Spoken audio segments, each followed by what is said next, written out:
All right, I want to talk to you for a minute, and I need you to hang around and listen because this is important, very important.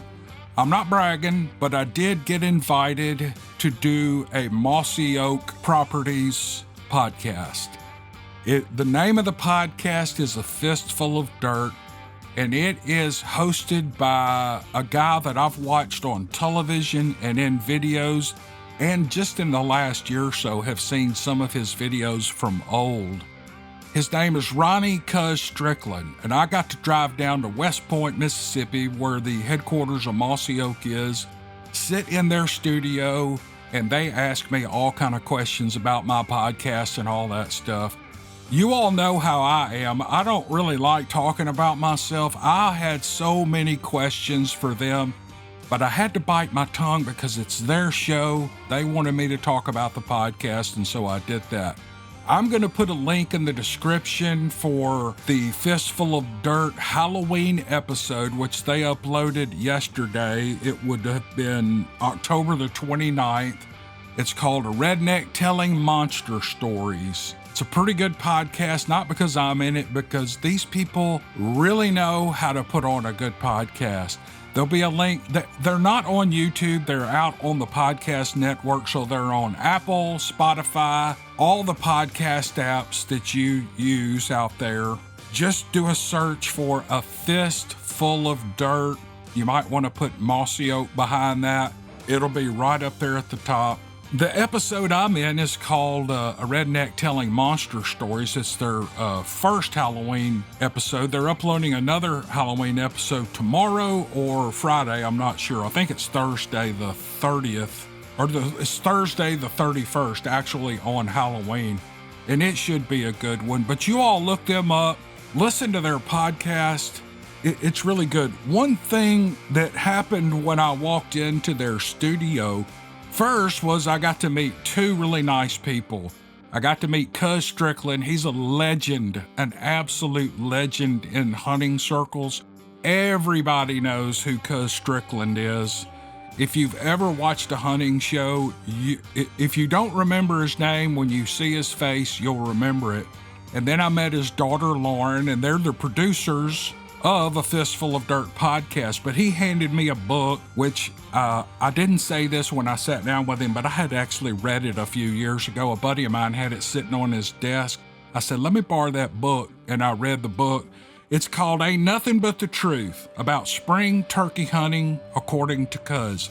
Now, this book is not a strategy type tactics kind of book. It's his commentary on turkey hunting and in modern culture. And it is full of unbelievably great stories.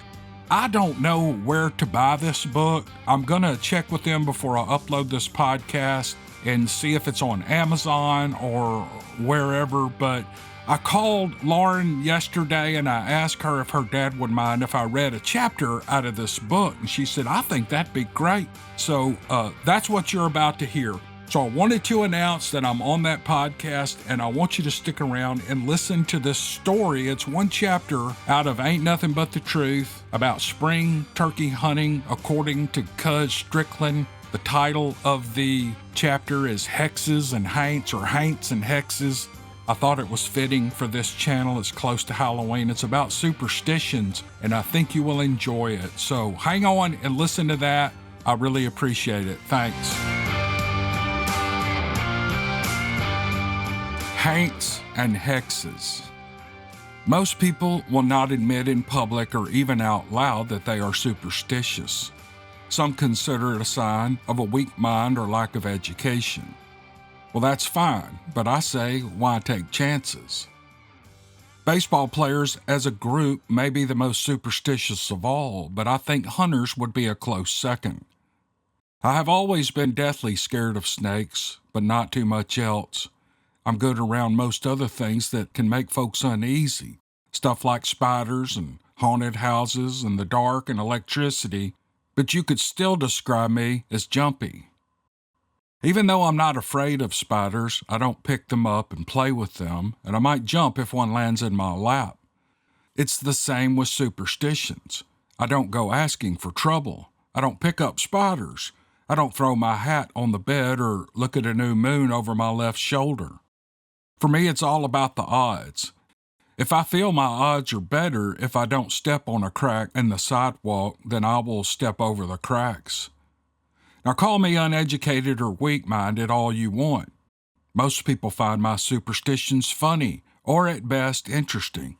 But for me, it's just part of my routine. I'm not trying to be different or make a statement of any kind. I'm just being careful. Back in the mid-1980s, I was hunting outdoor riders out of my house in Natchez, Mississippi. My wife Pam and I, along with both of our girls, would bring in dozens of riders each year and hunt them around Natchez for primos and mossy oak in hopes of getting mentions or photos in hunting magazines. One of my favorite riders to visit our home was Nick Sisley. Nick and I hit it off really fast, even though he was a highly intelligent professional rider and a Pennsylvania Yankee who had traveled the world and seen and done way more than I had by being a simple laid-back redneck from South Mississippi. Nick liked real people who hunted in real places under real conditions and did it really hard, so we actually had lots in common. He didn't want some plush wine and cheese hunt where he didn't have to walk too far or wait too long, so hunting with me out of our house was right up his alley. On the first morning of Nick's turkey hunt, we were running about 10 minutes late leaving my house. I was heavy on the gas most of the way to our hunting ground and had made up for most of the 10 minutes and felt good about being in our spot to listen for gobbles on time. And then it happened. A damn black cat ran across the road right in front of us. There are a few actions you can take in this situation. For instance, you can pull over and wait for another vehicle to cross the path first. You can spit on your finger and put an X on the windshield dead center. You can turn your hat around and raise your feet off the floorboard and speed across. But the fastest thing to do is to turn around and take another route. And since it was 5 in the morning, I knew the chances of another vehicle busting that path were slim. I could have turned my hat around and picked up my feet and X'd the windshield, but I knew Nick would not do it, and it would not help if he refused, so I stopped and turned around. He was in shock that I would do that. I knew another gravel road that would not cost us much time, and it was my best option. It would have taken way too much time to explain to Nick all the options and possibilities we had to cancel out that cat's mojo, so I just threw it in reverse and took off. I could tell he was pissed off a bit because he didn't say a word to me until after his gun went off at 5 minutes after 6, when he dispatched a big old gobbler. After the quick hunt, we talked and smiled about the black cat episode, which I'm sure he thought was theater for him, but later realized it was indeed for his benefit. No theater was involved, just scientific preemptive tactics to keep luck on our side. Now, I'm sure there's not much science involved in superstitions, but there is a lot of history that backs up at least the fact that people have been aware of them. For example, Friday the 13th has some very substantial meaning that dates back thousands of years. The Scandinavians believed the number 13 was unlucky because of the 12 demigods that were joined by the 13th, who was evil. It was also said that Christ was crucified on a Friday, and the number of people present at the Last Supper was 13, the 13th being Judas the traitor. If you don't believe things like that, then a lucky penny or a 4-leaf clover may not mean much to you, but I'll admit I do, especially when biblical examples are thrown into the mix. Now, I'm pretty sure superstitions are like being afraid of snakes. If you look for them like I do, then you'll find them. Maybe it's all in the mind, but I think the mind is indeed a powerful thing and can affect outcomes in many ways. I remember a few years back while at Portland Landing near Camden, Alabama, we were scouting locations in September to hang tree stands for an upcoming mossy oak hunt. It was so hot you could hardly breathe, and we were covering lots of ground. I've heard the old saying that seeing an owl in the daylight was bad luck, but had never paid much attention to that one. The chances of seeing an owl in the middle of the day down south anyway, are very slim. But on this day, while scouting acorn trees for sign, I actually saw two owls in trees, and both were looking at me. I remember thinking that it was strange, but the old bad luck thing did not enter my mind. On one of the last spots we checked, I was walking across a freshly plowed food plot to look at a shady oak tree on the other side. One of the two guys with me jumped back and grunted, so my first reaction was to jump also, which I did. I looked back and saw a 2-foot-long rattlesnake coiled up in a strike mode right where I had just stepped. The snake was covered in dirt, which explained why me, of all people, did not see him. The other fellow said, "He struck your boot." By this time, I was getting flush and feeling sick. I moved away and looked down, and sure enough, there was some type of liquid on the lower portion of the sole of my left boot. The snake was small, so I guess the glancing strike just hit the harder rubber on my boot, but it was enough to send me indoors with an ice pack on my neck for a while to try to calm down. Did seeing two owls in the broad daylight have anything to do with that? Damn right it did. If I had been thinking and realized the owls were a sign, I would have gone from being an active member of the scouting party to taking more of a supervisory role and hung around the truck. Again, all this could be nothing more than chance or a combination of actions that result in where you end up at a certain time.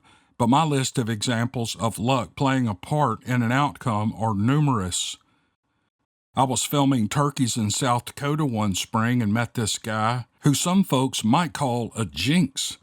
I would not call him that because I don't want to say that word out loud, but this guy certainly had some of the qualifications worthy of that handle. If I remember right, his name was Frank. I was not hunting with Frank, but I did visit with him at night and some during the midday while eating lunch. And my first introduction to Frank came on the first morning of the hunt when I ran into him outside the old house where we were staying. He was trying to fish his keys out of the cab of his truck, and he locked them inside and had the old bent clothes hanger in the window and was cussing like crazy. The next time I saw him was later that night when he was asking if anyone had seen a shotgun. I assumed he found it later, but the thought came to me then that I better keep an eye on this guy. Before I go deeper into this encounter, let me state that all of this is true. That night, the people who owned the house cooked supper, which turned out to be baked fish with some vegetables. Frank said he did not eat fish, and he rode into town and got a sandwich and chips from a convenience store. The next morning, I was up early gathering camera gear, and I heard a strange noise outside. Old Frank was bent over by his truck and was sure as hell not trying to get his keys this time. He was sick as hell. He told me, from a distance, that he thought the deli-style roast beef had given him food poisoning. I felt bad for old Frank, but I kept my distance just in case what he had was contagious. That evening, Frank was looking kind of puny, but was sitting up outside sharing some hunting tales with some of the other fellows around a small campfire. I listened for a while, and I heard some sad tales of close encounters and misses and getting lost and so on, and discovered he had never killed a longbeard. Against my better judgment, I offered to go with him to see if I could up his odds of at least an encounter or two with my tube call. I explained the whole camera deal and what I needed him to do, and he perked up big time. The next morning, I went to Frank's room just to make sure he was good to go, and what I saw made my knees buckle. His hat was on the bed, and there were 2 knives with blades crossed on the nightstand. He was putting his left boot on first, and there was a cracked mirror in plain view in his shaving kit, and he was singing before breakfast. Just one of those things is enough to screw your hunt for the day, but he was a virtual buffet of bad mojo. I expected his head to spin around and puke pea soup at any minute. I started grabbing hats and knives and such and gave him a quick rundown on just what I could see and how it could affect his hunt, not to mention his day-to-day life. Well, Frank was shocked, but listened while I made a few more adjustments in the room. Once I made him get his boots on correctly and checked him for other landmines. Once I made him get his boots on correctly and I checked him for other landmines, we headed to the woods. And I told Frank to relax and just think positive thoughts and we would have a good day of hunting. Lord knows he was due one. Around 10 a.m., after some far-off gobbles and a couple of sightings, we had a gobbler responding and closing in fast. I had Frank set up in front of me, gun ready and still as a rock. The gobbler closed the distance, and just as he appeared a little to our left, my camera shut off. I knew it was a dead battery, but I had just put a fresh one in before we left camp. I thought about trying to reach into my vest to grab a backup, but I had tried this move the spring before on a hunt with my youngest daughter, and it screwed up the whole deal. I told Frank to shoot, and he smacked the Merriam upside the head, and the celebration was on. I felt worse about missing his reaction with the camera than I did missing the kill shot. He was fired up. On the ride back to camp, Frank quizzed me on all the superstitions I knew, and he took notes as though he was going to be tested the next day. Now looking back, I think the mysterious dead battery was a result of me touching too many bad things in Frank's room. I moved the mirror, took the hat off the bed and uncrossed the knife blades. I am convinced some of his bad mojo got on me, and just so you'll know, whether you believe it or not, here are some things to avoid in the future. The order is of my choosing, beginning with the worst. Hat on the bed. Black cat crossing your path. Crossed knives. Walking under a ladder. Anything yellow. Spilled salt. Seeing an owl in the daylight and hearing a rooster crow at night. Singing before breakfast. Putting your left boot on before the right. Sitting on a table, passing someone on a staircase, and last, cleaning out a fireplace and leaving no embers. Okay, thanks for listening to that. Now we're going to get on with our regularly scheduled, did I say that right? You know, I live in Mississippi. It's hard to say words that are longer than 2 syllables. I don't know why that is. I got an email the other day from a lady. I'm gonna read that email to y'all. I want y'all to see how nasty people can be when you put yourself out there, like on the internet or in public view, how filthy and nasty people can be. Let me find this email. All right, here it is. Okay, I got this email back on October 27th, just a few days ago. I want y'all to listen to this. Your idiocy and ignorance about being a brother in Christ are bad enough, as are your like of beer, motorcycles, and pit bull dogs. All 3 are garbage. And you're continuing to, I won't say the word F up, how words should be said, and your abuse of grammar are just as bad. Stop saying laying when you should be saying lying. And further for farther. And there is, there are, there's at any time. I don't even know what that means. I am really beginning to wonder about your intelligence level. Plenty of people in Mississippi are smart, so don't use being a Mississippian as an excuse to talk like a dumbass. And bipedal is pronounced bipedal, not bipedal. Gee, damn it, get a brain, man. I'm sorry, excuse me. I got this email, and I get these, I don't get these often, but I bet I've gotten 2 or 3 dozen of these through the years. Normally, I just delete them because there's something wrong with this person. What makes these people so angry? So I responded with, I'm sorry that you think so poorly of me. I'm just having fun. You certainly don't have to watch the videos. I actually corrected some of her spelling in a first response because she spelled a couple of words incorrectly, which, I thought would be a fine comeback. She responded with something just as nasty. Anyway, I don't know. I don't normally do this. I don't normally read these kind of emails, but I do get them, not very often, but I'll get a dozen a year. Let's say it that way. I'll get a dozen of those a year. But I am just having fun. I know I don't have good command of the English language, and I have trouble pronouncing some things because I'm just not used to pronouncing some things, and bipedal is bipedal. I don't give a crap what this lady says. Anybody you run into that says that word will generally 99% of the time say bipedal. But if you like to say bipedal, you say bipedal. Everybody will know what you mean. She said, get a brain, man. I don't know why these people are so angry. I'm just having fun. I love these stories and I want y'all to enjoy them. All right, I'm going to quit talking about that.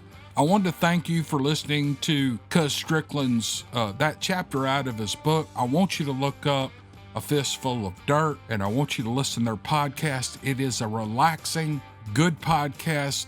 Cuz and Lauren are such good storytellers, and I think you'd love it. And all the stories in this book that he wrote, I'm sure if you go back through their podcast for years, you'll hear these stories all over again, or you can buy the book. All right, enough of that. Appreciate y'all clicking on the video. I've got 5 or 6 stories in this one. This is going to be a long podcast, and I hope you all enjoy it. All right, here we go.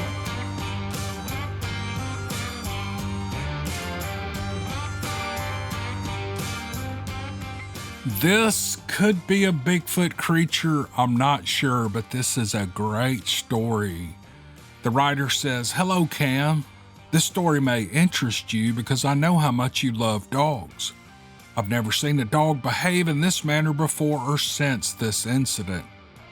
It happened in the autumn of 1971 in East Texas in the river bottom land of the Trinity River.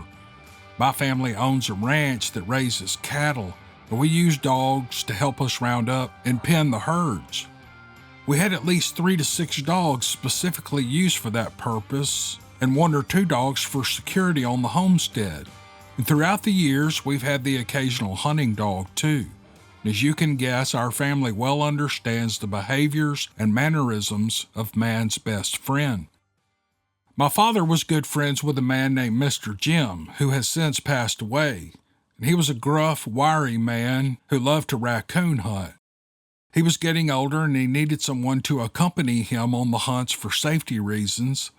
This wasn't a blood sport, but a side income and a love of hunting. He sold the pelts to one vendor and the meat to local families. On many occasions, my dad took me and my sister with them on the outings. It was our job to kill the raccoons with a shot to the head so as not to destroy the pelt. Once the dogs treed the raccoons, their eyeshine from the flashlight would give away their location in a tree. The kill was done with a .22 rifle with open sights and my dad holding a flashlight behind us, illuminating the gun barrel and the eyes of the raccoon at the same time. Us girls were competitive and we would try to get the kill shot in one attempt. We were pretty good at it, being only 11 and 9 years old at that time. That night, Mr. Jim had brought his best dog, Bonnie, instead of the usual 2 or 3 that he would bring when we hunted. Bonnie had the traditional white, brown, and black markings of a treeing walker hound, which is also known as a coon hound. We met Mr. Jim at the entrance of the private property and we drove into the pasture on a dirt road that hugged along a thick stand of timber on the left. A field spread out to the right, about 70 yards wide, and met the border of thick timber again. This field was long and narrow, the road continuing for about a half a mile and ending at a barn and cattle pens. We stopped and parked the vehicles approximately 20 yards from the gate. We got our gear out, and Mr. Jim released Bonnie. She shot off like a bullet across the pasture and disappeared into the woods. Occasionally, we could hear her sound off with some excited yelps.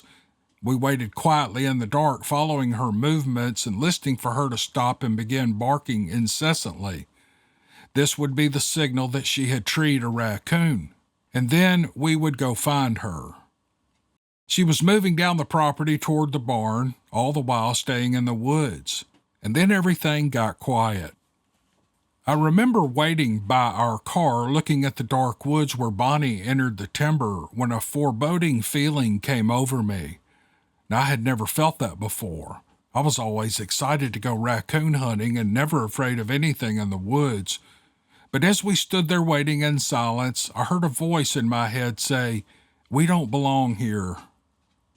I promptly dismissed it, thinking it was just a weird thing to be feeling and thinking. Some time passed, and we still had not heard from Bonnie, and then suddenly in the darkness we heard her running toward us. She burst out of the woods and ran straight to Mr. Jim, shaking and trying to get between the safety of his legs.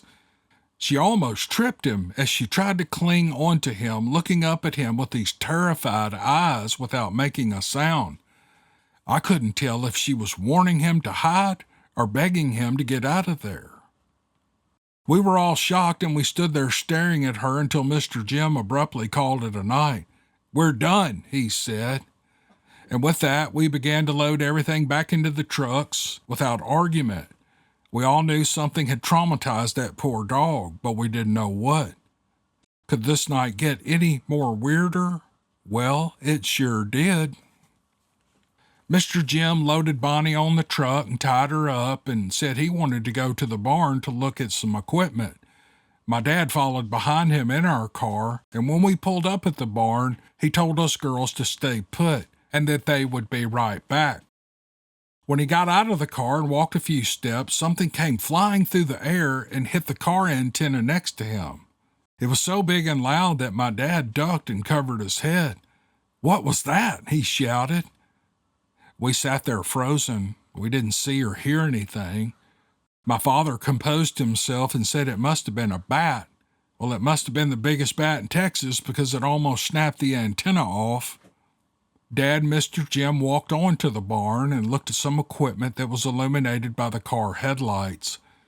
As my sister and I waited quietly, still disturbed by the antenna incident and Bonnie's behavior, that foreboding feeling came over me, and once again I heard the words, "We do not belong here," in my head. I was relieved when my dad got back in the car. I didn't want to be there a minute longer. I got the point, though, because we did not belong there. And she signs off. She put a name on this email. It's Raccoon Annie. I don't suspect, she didn't say whether to use that name or not. So anyway, I thought it was such a cool name, I thought I'd just say it. But this is one of those stories where someone has a bit of a premonition or a feeling or a sixth sense or I guess that's all the words I could think of to call it. But then it's proven true by a dog that has probably hunted for years and knows the woods and is not scared of anything, comes running out of the woods and hides behind its owner. Usually you turn some raccoon dogs out, man, they want to run all night long. You have to drag them out of the woods to keep them to make them stop hunting. And this dog just comes out of nowhere, and then something is thrown at them at the barn. I don't know what that was. This was a great story. It's one of those creepy, kind of subtle, all the scary things are things that you can't see, but you know are there. It was perfect. Perfect story. Thank you, Raccoon Annie, for sending this. I loved it. This is really not an encounter story, I guess, but some strange experiences that I've had. We lived in Florida and we bought a mobile home and we put it on a rental piece of land. A little while after we moved in, I started feeling really creeped out. At one end of the trailer, there were 2 bedrooms and a bathroom, and right outside the bathroom, the carpet was always wet to me. But there were no water leaks, and when I asked my husband if he felt it too, he said, "No, it doesn't feel wet to me." That certainly didn't make me feel any better. I knew what I felt, and I knew it wasn't just in my head. The carpet was wet, and something strange was going on. But as it does, life goes on, and I learned to live a new normal of seeing the ghostly water leak and not letting it ruin my day. A few years later, we pulled up the carpet to put down wood flooring, and in that same spot, right where I felt the water, it was black and wet. And I pointed at it and I told my husband, see, it's right there. But to my dismay, that man didn't see anything at all. It was the strangest thing.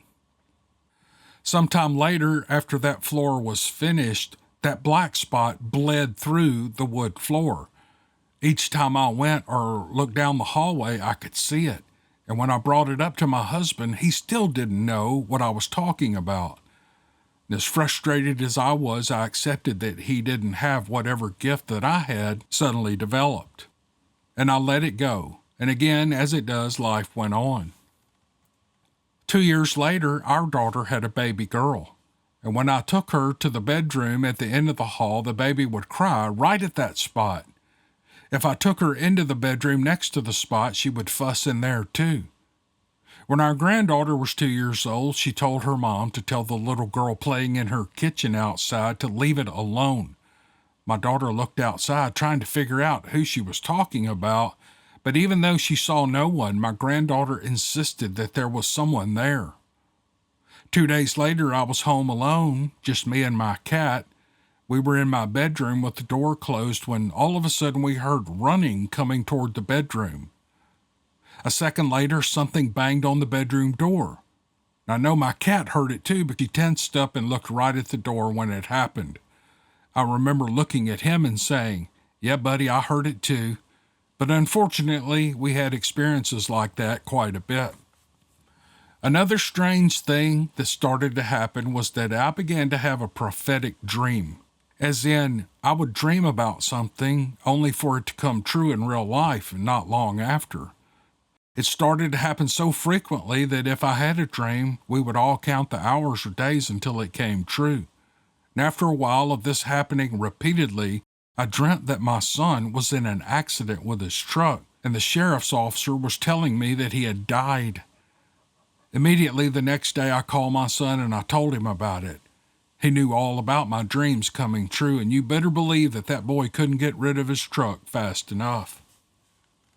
I have more experiences that I can share with you, but I'll stop for now. I don't know if the trailer we bought was haunted, but I sometimes wonder if something dreadful happened there and the spirit hasn't found a way out to let go yet. Or maybe I developed a gift later in life, and seeing this, spirits have found their way to me, hoping someone will notice them. Who can be sure? Thank you for reading our stories, mine and the rest of your listeners. I can relate to many of them, and with plenty of the bizarre experiences under my belt, and I believe the world is much stranger than many people realize. It's a curious thing to sense things no one else can, and to know we are surrounded by things that we cannot see. But even for those of us who have developed those involuntary gifts, as it does, life goes on. Oh, that's cool. I mean, that's scary. You know, I read these stories and sometimes I think, I like the story and I'm like, oh, that's a great story. But actually for this woman, it was a traumatic story, or traumatic set of events, especially dreaming that her son is going to die. Obviously he didn't die, but he got rid of the truck because apparently they thought the truck was that specific vehicle was the vehicle he was going to have an accident in, and they got rid of the truck.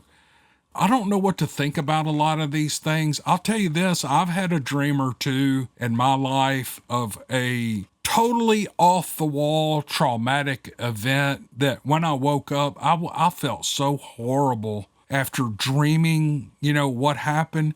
And I swear to you, those dreams came true. They didn't happen to me, and it was not they did kind of happen to me, I guess, but it's not worth going into. But I've had two of those dreams, and the first one, I was in my 30s, and I dreamed this terrible, heartbreaking thing, and it eventually came true. Probably, if I remember right, within like a year, it came true, and I connected it with the dream. How does that happen? I have no idea. The other one was a little more subtle. It wasn't quite as traumatic, but it's not happened since.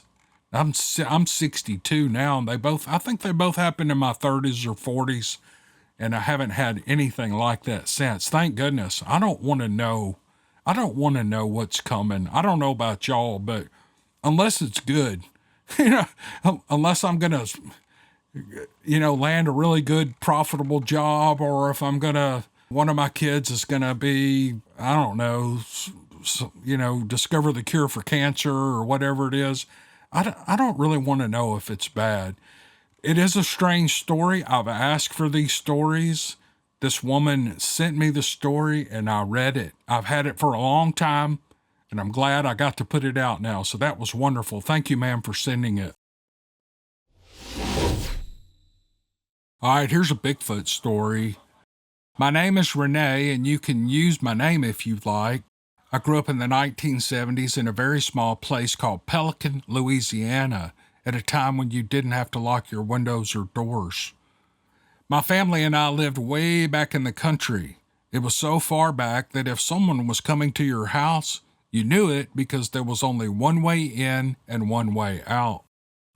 One day, my mom got a message to call her uncle. Heck, I never knew she had one because I'd never met him. The next day, we were told to pack our stuff because we were moving to Converse, Louisiana, about 30 miles from where we lived. We were moving in with Uncle Willie to take care of him. Uncle Willie was an older man who wore overalls and dipped snuffed, and he smelled like an alcoholic.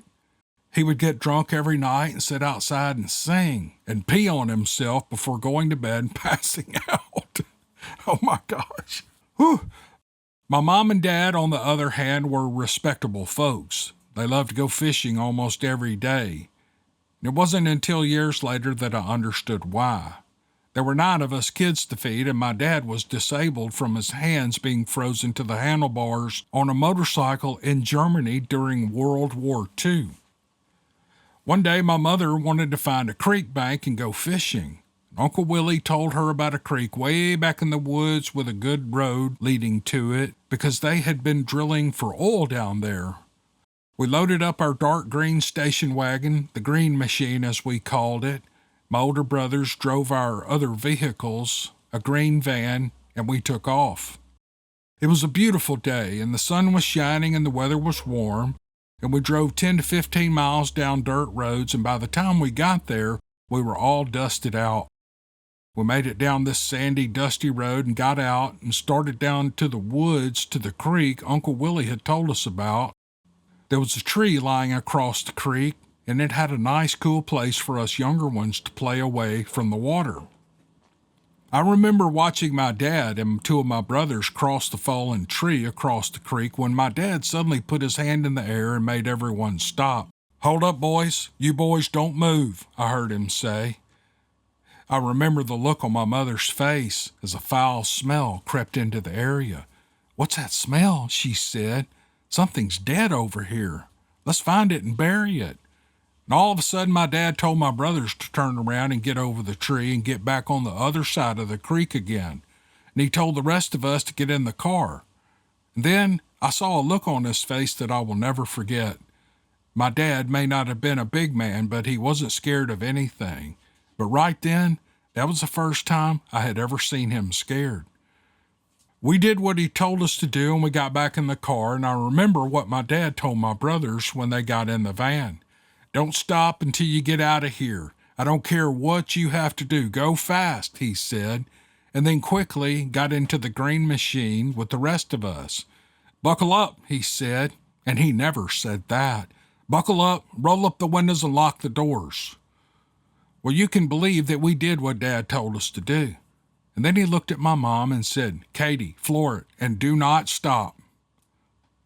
The whole time this was happening, we could hear a growl and something yelling from the creek. And when we got home, my dad was shaken up. We were all sitting in the living room wondering what it was that made him so scared. He didn't tell us everything right then, but he did tell us to look up every animal with 5 toes. Years later, my dad finally told us what he saw. When he and my brothers went across that tree to the other side of the water, he saw huge barefoot tracks and handprints. And while he and my brothers were looking at them, he had a funny feeling that something wasn't right. And when he looked up, there it was, the meanest, ugliest creature he had ever seen. It had hair all over its body, big eyes, and yellow teeth, and it looked mad. And he said it was watching us kids playing on the creek bank like we were going to be its next meal. That's when Dad made us get out of there. He said he didn't believe in Bigfoot until that day. If you haven't guessed already, that was the last time we went to the creek bank again, and it was the last time my parents took advice from Uncle Willie on where to go fishing. Oh man, that is terrifying. That is a scary story.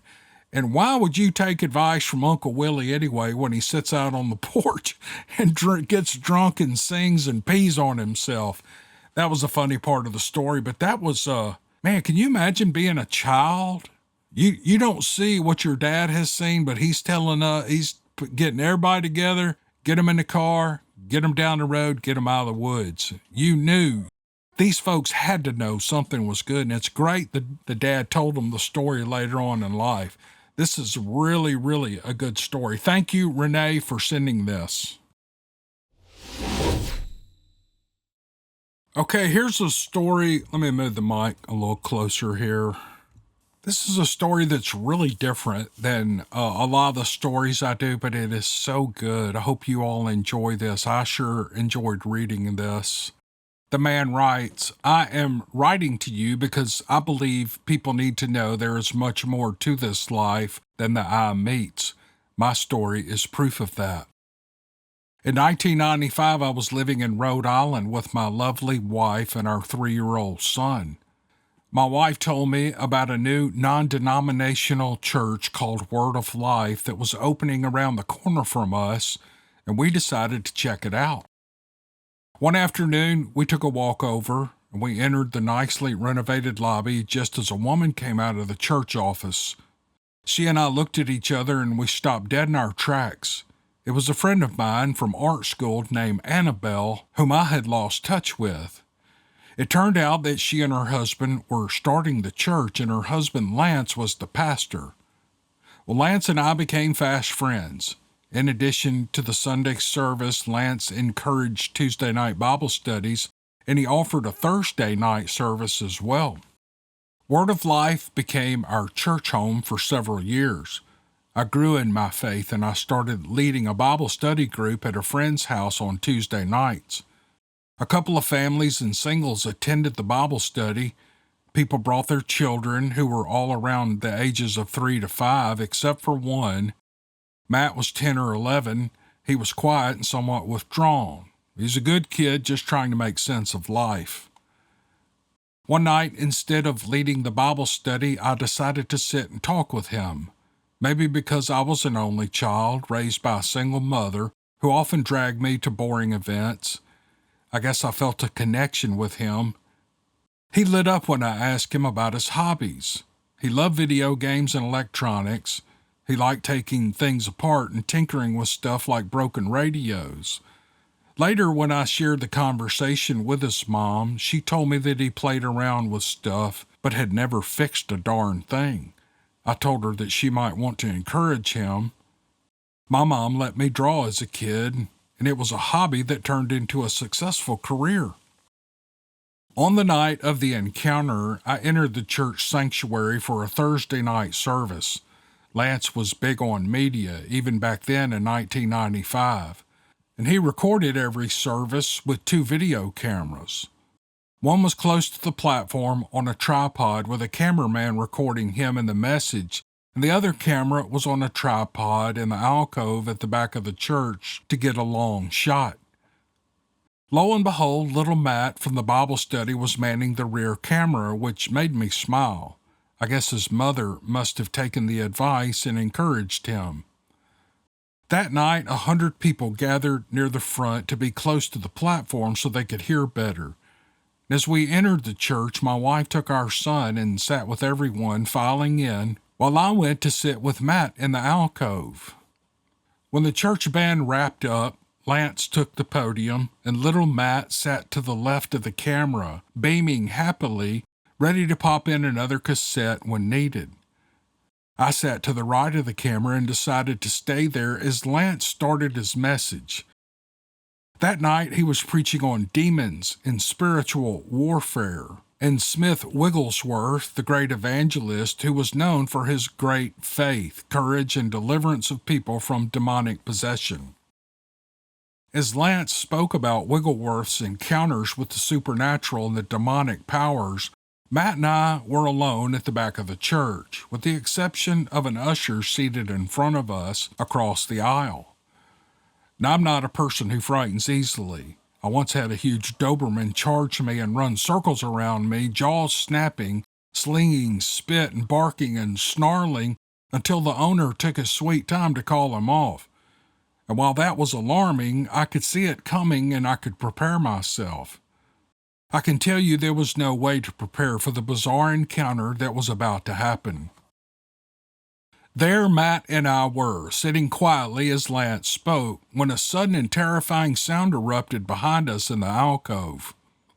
Within a second, an invisible beast let out two furious and hateful roars. The first was like it was gathering itself to launch, and the second was like it was on full-on attack mode. I will never forget the spirit of the thing and the terrible sensation it projected. It was pure hatred, rage, evil, and savagery all in one. The sound was so loud and so real and so powerful that Matt and I dove out of our seats and onto the floor to escape whatever it was that was coming at us. I was sure it was going to kill us, and as I hit the floor, I threw my arm up to fend it off, knowing its teeth and claws were coming, and I was about to be mauled. I even remember thinking, say goodbye to your arm. When nothing tore into me, I hesitantly looked up, fully expecting to see some monstrous beast, but there was nothing there. And I lay there, staring up at the blank wall, my arm in the air, my heart racing and my mind reeling. I looked over to see little Matt mirroring my position, staring at the back wall with his arm up in the air protectively too. "Did you hear that?" I whispered. He looked at me like it was the dumbest question he had ever heard. "Yes," he gasped. His eyes were bulging. We sat up cautiously and looked around for some sign of this invisible, hateful beast when I noticed the usher scowling at us with the "what the hell are you two doing" look on his face. Apparently, no one else heard it but me and Matt. As Lance continued the service uninterrupted, we got back to our seats and awkwardly tried to compose ourselves. It wasn't only alarming because of the sound and the sensation it gave off, but also because it didn't make any sense where it came from. It would have had to come through the wall or manifest in a few inches of space right behind us. I saw the construction of that area, and there weren't any hidden doors or windows or vents or openings or something to sneak in.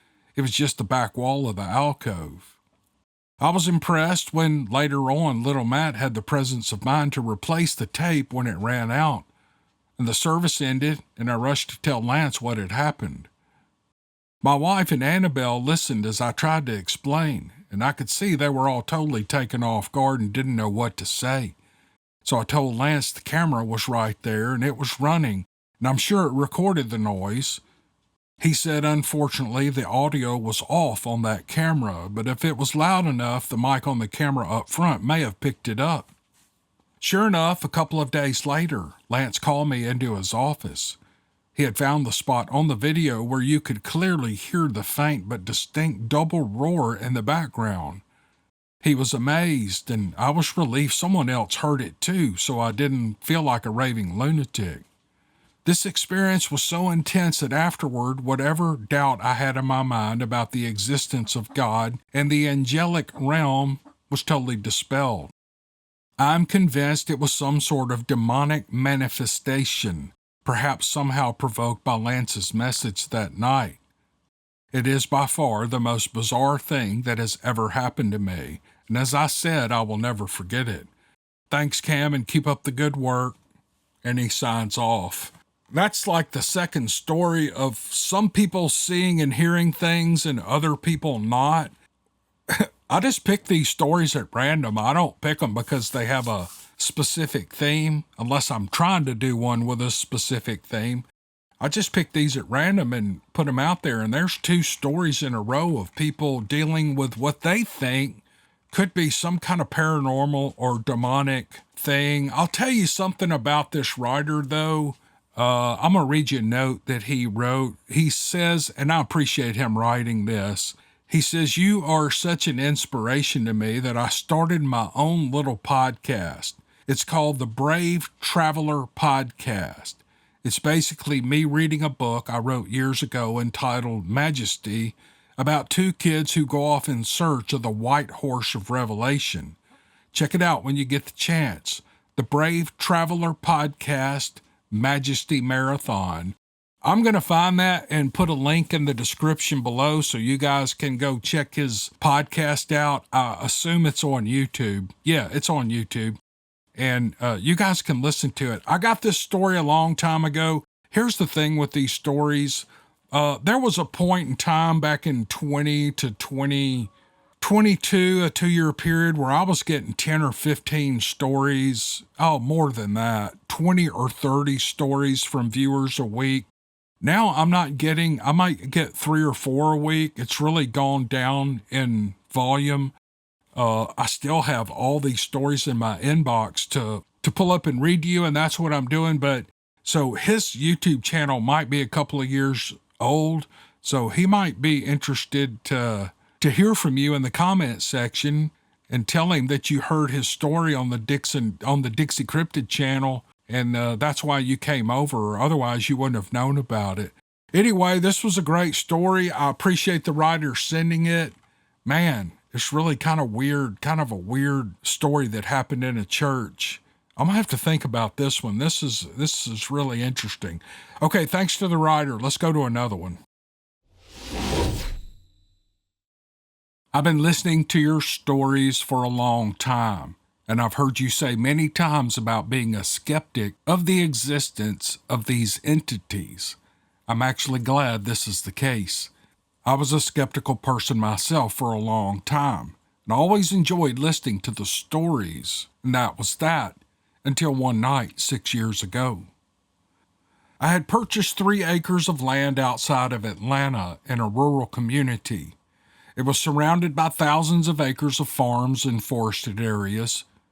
There were natural creeks and other waterways nearby, and it was full of deer and coyotes and bobcats and rabbits. I had been pretty busy clearing the land and cutting down trees and burning the brush and leftover debris. This was kind of a nightly routine. I would grab a cold beer and chair and throw a bit of diesel fuel on the pile and light it up. And I would sit there and just enjoy the end of the day with a nice fire and think about what I would do the next day. It went on like this for a while until the night I heard something on the other side of my fire.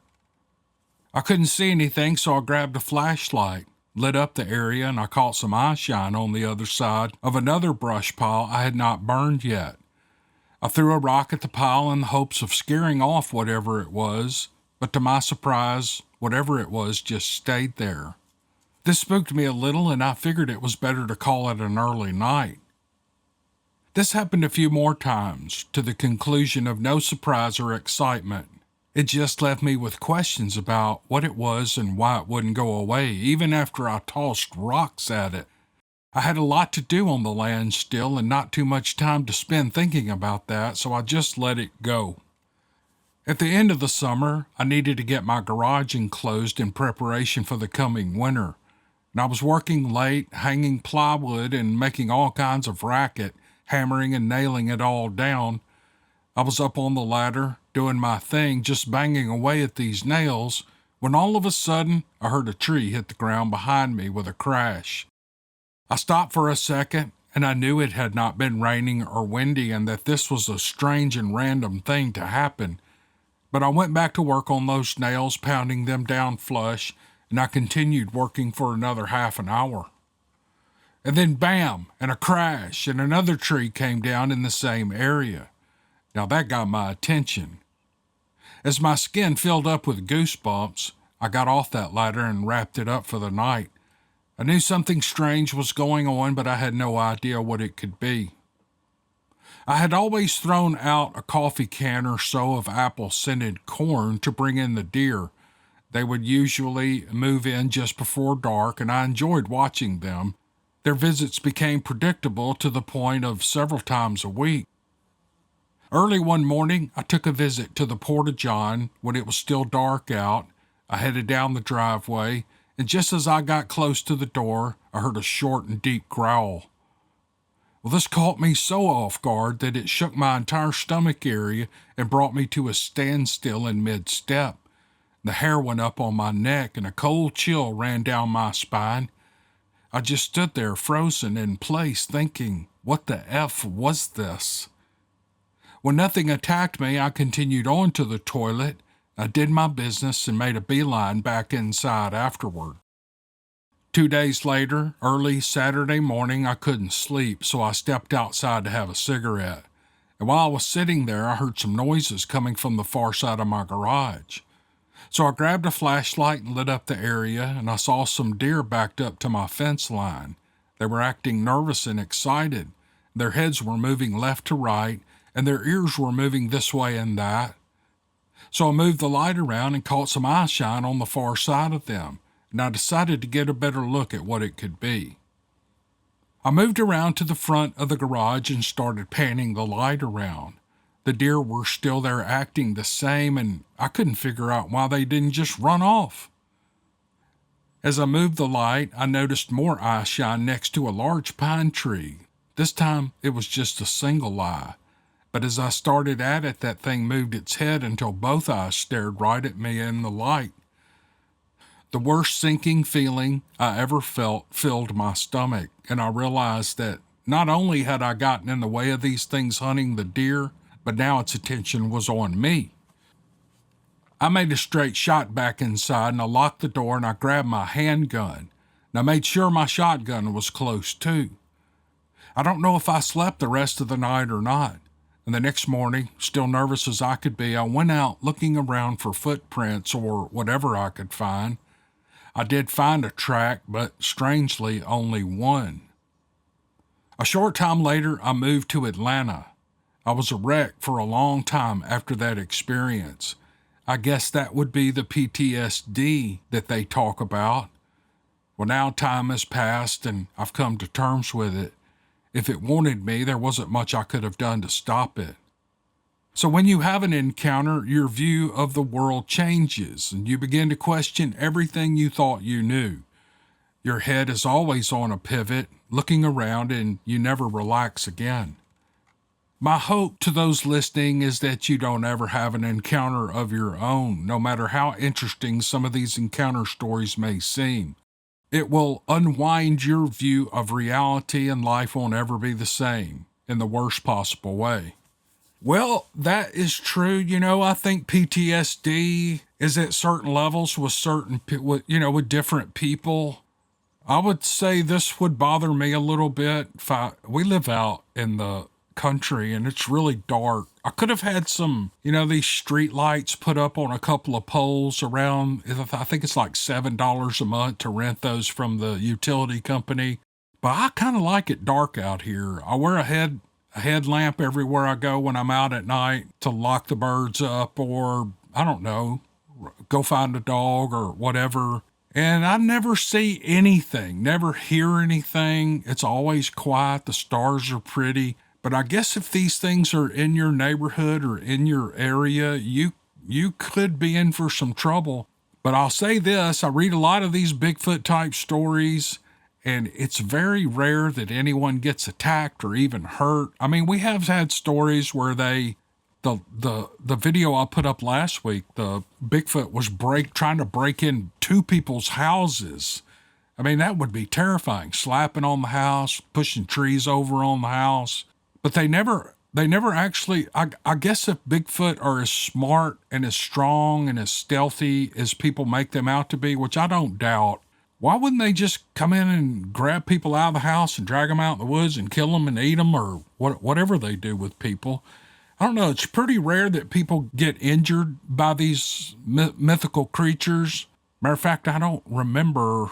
I think I remember one where a guy was killed. He was writing a story about his grandfather, but he didn't see it happen. He's just assuming it was a Bigfoot. I don't know. The guy could have fell out of a tree stand, but I'm not doubting the story. I'm just saying there's always other explanations. But this story kind of creeped me out. Kind of gave me goosebumps. It was kind of creepy. That's why I like these stories. They're scary. Thank you to the writer for sending it. It was awesome. Okay, thank you all for following along all the way to the end of this podcast. I really appreciate that. And we will see you on the next one. Thank you.